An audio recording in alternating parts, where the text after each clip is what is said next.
അയ്യോ, നമസ്കാരം, ഞാൻ മായയാണ്. ഞാൻ മണിക്കുട്ടനാണ്. അതെ. ഹലോ. ഹലോ. പോവാ. ശരി. ഡോ, അല്ല, നമ്മളെ പരിചയപ്പെടാൻ പറഞ്ഞു. നമ്മളെ പരിചയപ്പെടാനല്ല, നമ്മൾ ഇവരെ പരിചയപ്പെടാനാണ്. ശരിയാണല്ലോ. നമസ്കാരം, കണ്ണൂർ. കണ്ണൂർ ഫ്രണ്ട്സ്. കണ്ണൂർ ഫ്രണ്ട്സ്. സുഹൃത്തുക്കളെ, നിങ്ങളെ പരിചയപ്പെടാനും ഞങ്ങളെ പരിചയപ്പെടാനാണ് ഞങ്ങളെ ഇങ്ങോട്ട് പറഞ്ഞു വിട്ടത്. അപ്പം ഏറെ സ്നേഹത്തോടെ നിങ്ങൾക്കെല്ലാവർക്കും ഞാൻ എൻ്റെ ആശംസ ആദ്യം പറയാം. ഇവിടെ ഞങ്ങളെ ക്ഷണിച്ച ഓരോ അംഗങ്ങൾക്കും, പ്രത്യേകിച്ച് മുരളിച്ചേട്ടനും ഞങ്ങളുടെ ഹൃദയം നിറഞ്ഞ നന്ദി അറിയിക്കുന്നു. മുരളിച്ചേട്ടന എന്നെ ആദ്യമായിട്ട് വിളിച്ചത്. വേറെ എത്രയോ പേരുണ്ട്, വിനോദുണ്ട്, ദിലീപുണ്ട്, അങ്ങനെ പേരെടുത്ത് പറയാൻ സമയമില്ല. ആരുടെയും പേര് വിട്ടുപോയി അവർക്ക് വിഷമാവില്ലേ? അതുകൊണ്ടാണ് എല്ലാവർക്കും ചേർത്ത് ഒരു പുതുവത്സരാശംസകൾ. പുതുവത്സരം കഴിഞ്ഞിട്ട് 4 മാസമായി. അയ്യോ, ശരിയാ. പണ്ടത്തെ കാലത്ത് നമ്മള് സമയം പോകുന്നതൊക്കെ നമ്മൾ അറിയുമല്ലോ. ഇപ്പോഴത്തെ കാലത്ത് അറിയുന്നില്ല, തോണ്ടിക്കൊണ്ടിരിക്കുകയല്ലേ. ഈ തോണ്ടൽ ഇപ്പോഴല്ല, അത് പണ്ടുണ്ട്. ഞാൻ ഈ കോളേജ് പഠിക്കുന്ന കാലത്ത് ഭയങ്കര സുന്ദരിയായിരുന്നല്ലോ.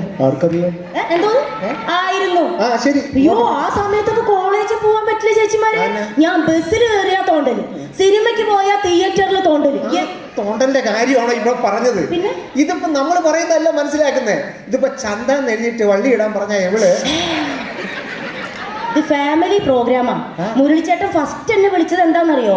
ദ്വയാർത്ഥങ്ങൾ എവിടെയും ഉപയോഗിക്കരുത് എന്ന് പറഞ്ഞിട്ടുണ്ടായിരുന്നു. കണ്ടോ, ഇപ്പൊ എന്റെ കുഴപ്പമില്ല, ഇവളുടെ കുഴപ്പം, ഇവളുടെ ചിന്തയുടെ കുഴപ്പമാ. ചന്ത എന്നെഴുതിയിട്ട് വള്ളി ഇടാൻ പറഞ്ഞാൽ ഞാൻ ചായക്ക് വള്ളി ഇടും. ചിന്ത. ഇവളോ? ഞാൻ ചന്ത എന്ന് എഴുതിയിട്ട് എന്താ ഇപ്പൊ നിന്റെ വായി ഇതാ കുഴപ്പം. ഞാൻ പറഞ്ഞ തോണ്ടിക്കൊണ്ടിരിക്കാൻ എന്താ പറയാ, മൊബൈൽ തോണ്ടിക്കൊണ്ടിരുന്ന സമയം പോകുന്ന അറിയത്തില്ല. അതാണ് ഞാൻ പറഞ്ഞു വന്നത്. മൊബൈൽ ഉണ്ടെങ്കിൽ ഇപ്പൊ ചാറ്റ് ചെയ്യാൻ പറ്റത്തുള്ളൂ. മൊബൈലിൽ കൂടെ ചീറ്റ് ചെയ്യാം, അത് നിങ്ങൾക്ക് അറിയാമല്ലോ. ചേട്ടൻ ഒരുപാട് ആപ്പുകളുണ്ട്. അതുപോലെ ഒരുപാട് തേപ്പുണ്ട് കുഞ്ഞെ. നമുക്ക് എവിടെ ഇരുന്നിട്ട് മെയിൽ ചെയ്തൂടെ? ഇത് നിറയെ ഫീമെയിലാ, അതും അറിയണം. അത് പറ, നിങ്ങളുടെ മനസ്സിൽ മൊത്തം സ്ത്രീകളാ. അതുകൊണ്ടൊന്നുമല്ല ചേട്ടാ. അപ്പൊ വഴി അറിയണമെങ്കിൽ ഗൂഗിൾ മാപ്പിനോട് ചോദിച്ചാൽ മതി. ഗൂഗിൾ മാപ്പ് അത് വഴി എത്തിക്കാനും ഉപകരിക്കും. എൻ്റെ ഒരു സുഹൃത്ത് എറണാകുളത്ത് മാന്നാർ എന്ന് പറഞ്ഞ അടുത്തൊരു സ്ഥലമുണ്ട്. അവ മാന്നാർന്ന് അടിച്ച് മൂന്നാറിനായിപ്പോയി. ഒറ്റ വിടക്കം ചെന്ന് മൂന്നാർ നേരം വെളുത്തങ്ങയല്ല അങ്ങ്. എന്നിട്ട് പിന്നെ എന്ത് ചെയ്യാനാണ്? നേരം വെളുത്ത് പോയില്ലേ, പിന്നെ അവിടെ ചെന്ന് നീലക്കുറിഞ്ഞിയും പറിച്ചു കൊണ്ടുപോരുന്നുണ്ട്. നീലക്കുറിഞ്ഞി പറിച്ചത്? നീലക്കുറിഞ്ഞി അവന് ഈ അച്ചാറിന്റെ ബിസിനസ് ഉണ്ട്. അപ്പൊ അതിനകത്ത് ഇടാൻ വേണ്ടിയാ. എന്തിനാ അച്ചാറിനകത്ത് നീലക്കുറിഞ്ഞി ഇടുന്നത്? നീലക്കുറിഞ്ഞി 12 വർഷം കഴിഞ്ഞല്ലേ പൂക്കും. അതിനകത്ത് ഇട്ട് കഴിഞ്ഞാൽ അച്ചാർ 12 വർഷം കഴിഞ്ഞേ പൂക്കത്തുള്ളൂ. ചളി. ഞാൻ പോണു. അങ്ങനെങ്കിലും ഇവിടെ തോറ്റല്ലേ, എനിക്കത് മതി. ഞാൻ അങ്ങനെ തോൽക്കത്തൊന്നുമില്ല. ഇപ്പൊ ലോൺ എടുക്കണമെങ്കിൽ അതിനുള്ള ആപ്പ് വരെ നമ്മുടെ മൊബൈലുണ്ട്. ലോൺ മൊബൈൽ വഴി ലോൺ എടുത്ത പല ആൾക്കാരുടെ അനുഭവം അറിയാവോ?